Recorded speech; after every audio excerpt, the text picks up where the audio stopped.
Recently we did a 3-part series on the Suzuki Katanas. It started off with part 1 where we drove from Johannesburg to the Western Cape to fetch Route 21's very own 1980 launch model Suzuki Katana 1100. It was then followed with part 2 where we reviewed that bike, its story, where it came about, and that it was actually designed by Germans. That was followed by part 3 where we reviewed the 2020 brand new Suzuki GSX 1000 Katana.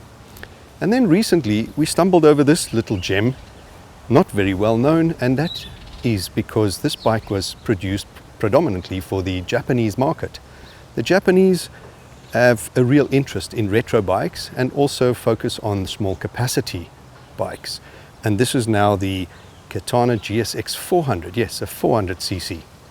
And we asked the owner, and he very graciously let us take her out, bring her out into the sunshine and share her story with you.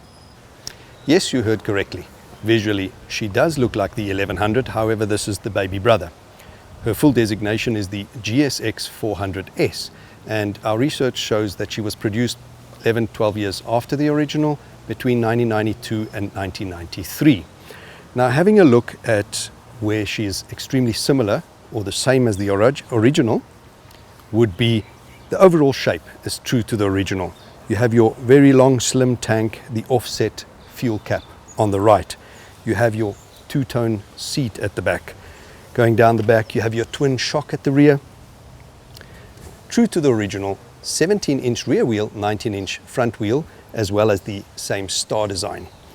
Your exhaust system is a 4x2. Your motor is a 4-cylinder transverse motor.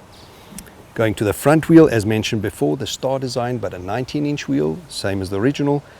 Your front mudguard is a two-tone, silver front with black at the back. Your very iconic shark nose headlight square, tiny little fly screen, compact rev counter and speedometer, even the clip-ons as per original, and your rear view mirrors are exactly the same as the original. Now, where this bike differs, very subtle changes. You have this as one of the two options in paintwork. You have your original silver, and there you have the silver and chrome motor on the slightly darker color. You have the more modern looking blacked out motor and blacked crank casings. Your tires are slightly wider than on the original.